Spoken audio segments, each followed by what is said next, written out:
everyone, and welcome back to another episode of E-commerce Clearly, the podcast where we simplify everything happening in the world of e-commerce, D2C, marketplace, quick commerce, and consumer behavior. I'm Vedika, and thank you so much for tuning in. Before we begin, I want to give the credit where it's due.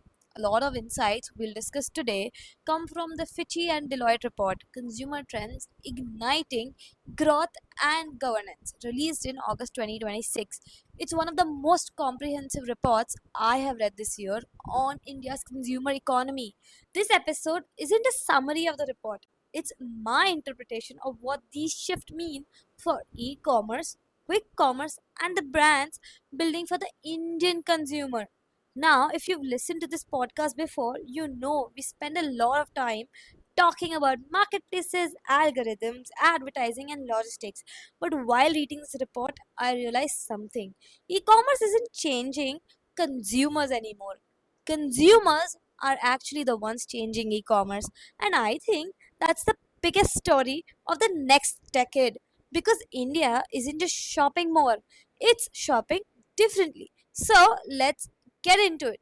So, first, let me ask you a question. When was the last time you woke up and thought, today I'm going to shop on Amazon? Probably never. Instead, you think, I need protein, I need a phone charger, I need a birthday gift. And then your brain decides where to buy it. Sometimes it's Blinkit, sometimes Amazon, sometimes Mintra, sometimes the local store around the corner. The platform isn't the decision anymore. The need is. I realized this a few weeks ago. I urgently needed a phone charger. Without even thinking, I opened Blinkit. A few days later, I wanted new workout clothes. This time, I opened Mintra. Same consumer, different need, different platform. And that's exactly what Deloitte's report highlights. Consumers no longer think in terms of online versus offline or one marketplace versus another. They move across platforms based on convenience and the outcome they're looking for. This changes how brands should think. For years, brands asked, should we sell on Amazon? Should we build our own website? Should we go on Blinkit? But consumers don't care about your channel strategies, to be honest. They just want the easiest way to buy your product. So maybe the real question isn't where should we sell?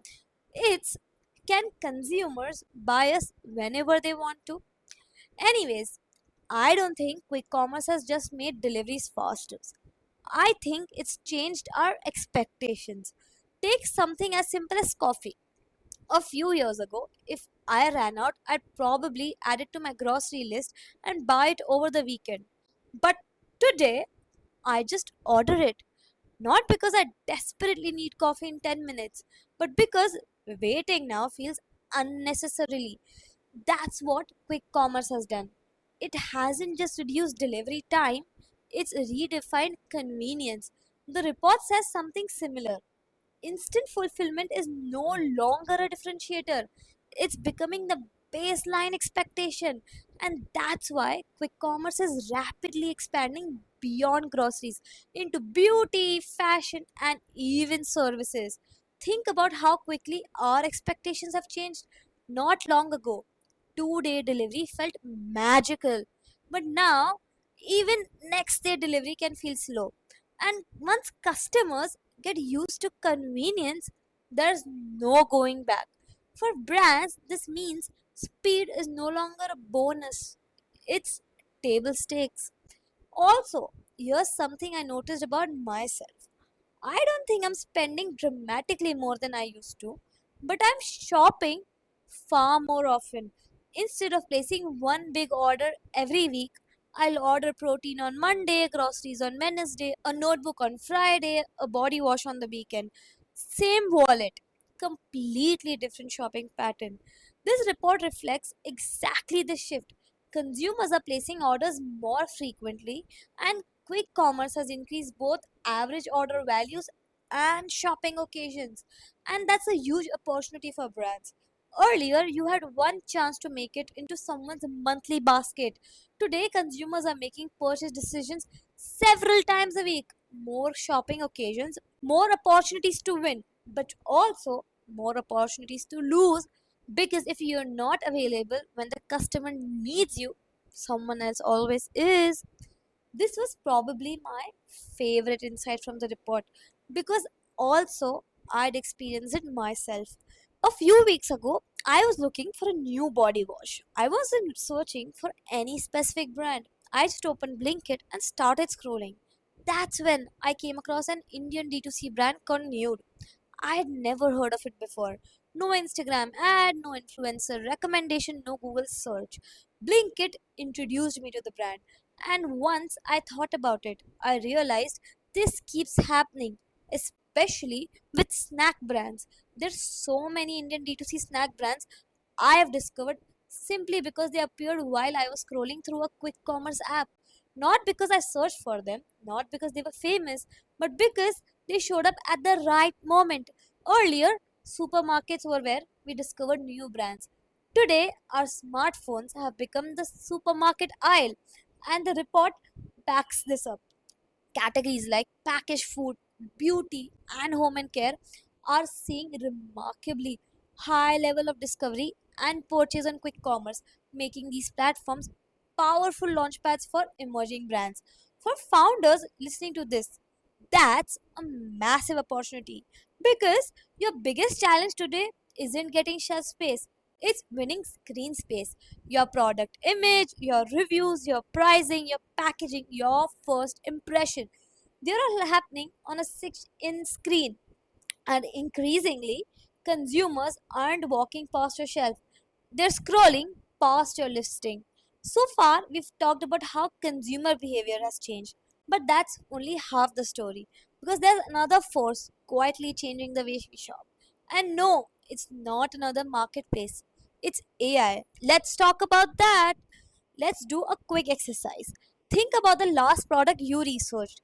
Maybe it was a laptop, a pair of running shoes, protein powder, or even skincare. Where did you open first? Amazon or ChatGPT? Personally, I've noticed myself opening ChatGPT first. I'll ask, compare these two protein brands. Which one has cleaner ingredients? Is this actually useful? And only after I've narrowed down my options do I open Amazon, Blinkit, or a brand's website. That tiny habit says a lot. The shopping journey isn't always starting on marketplaces anymore. It's increasingly starting with AI. The Deloitte report points out to the same shift. Consumers are already comfortable using AI to research, compare, and shortlist products, but they're still hesitant to let AI make the final purchase on their behalf. And honestly, I relate to it. I am happy letting AI save me time, but when it comes to clicking buy now, I still want to have the final say, at least for now. But I don't think we're very far from AI saying, you're running low on protein, it's available at its lowest price today, should I reorder it? One click and done. That's why I think brands need to prepare for a new kind of customer, not just human shoppers, AI assistants. Because tomorrow it won't just matter whether your customer likes your product, it'll matter whether their AI recommends it. Another section of the report made me realize just how much my own shopping habits have changed. 5 years ago, I probably wouldn't have bought skincare or supplements online without seeing them in person. Today, I do the exact opposite. Why? Because I actually have more information online. I can compare ingredients, read reviews, watch videos, compare prices, and make a far more informed decision than I could do standing in a store. Turns out, I'm not the only one. The report highlights that food and grocery, beauty and personal care, and health and wellness are among the fastest growing online categories. Better fulfillment, richer product information, and quick commerce have made consumers far more comfortable buying these products online. One line from the report really stood out to me. Online is no longer a supplementary channel, it's becoming the primary one. That's a huge shift because today your product page isn't just where someone buys your product, it's where they form their first impression of your brand. So, after reading this report, I kept asking myself one question. If consumers have changed this much, have brands changed enough?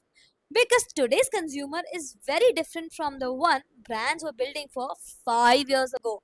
They are less loyal, more informed, more impatient, and they expect every shopping experience to be fast, seamless, and personalized. The report repeatedly reinforces that today's consumers are influenced by transparency, convenience, creators, community, and increasingly AI powered interaction. That means brands need to stop thinking in silos. Don't optimize only for Amazon or only for your website or only for Instagram. Optimize for the entire customer journey, because consumers don't shop in channels anymore, they shop in moments. If they discover you on Instagram, great. If they compare you on ChatGPT, even better. If they buy you on Blinkit, perfect. Your job is simply to be present whenever that buying moment happens. So before we wrap up, I want to leave you with three predictions. Prediction 1: quick commerce will become one of India's biggest discovery channel for consumer brands, not just the fastest delivery platform, the place where people discover what's new. Prediction 2: AI will become the front door to shopping. Today, it helps us research. Tomorrow, it helps us decide. Eventually, it will help us buy. Prediction 3: the brands that win won't necessarily be the biggest, they'll be the ones that understand the consumers the best. One of my favorite quotes from the report comes from P&G's India CEO, who says that consumer understanding has always been at the heart of meaningful innovation and technology is simply an enabler. I think that's a perfect summary of everything we've discussed today. If I had to summarize this entire report in one sentence, it would be this: e commerce isn't changing India anymore. India is changing e commerce. Consumers are becoming more informed, more experimental, less loyal, more value conscious, and far more comfortable moving between platforms than ever before. The business that win over the next decade won't just build better products, they'll build a better understanding of people. Because at the end of the day, e commerce has never really been about selling online, it's about understanding why people buy. And I think that's the biggest lesson this report leaves us with. And that's it for today's episode of E-commerce Clearly. If you enjoyed this episode, I genuinely recommend reading the Fitchy and Deloitte report, Consumer Trends Igniting Growth and Governance. I focused on the consumer behavior and e-commerce side, but the report also deep dives into AI, regulations, sustainability, and the future of retail in India. If you found this episode valuable, do share it with someone building a brand, working in e-commerce, or simply curious about how India's consumers are evolving. Thank you so much for listening. I'll see you in the next episode of E-commerce Clearly. Bye bye.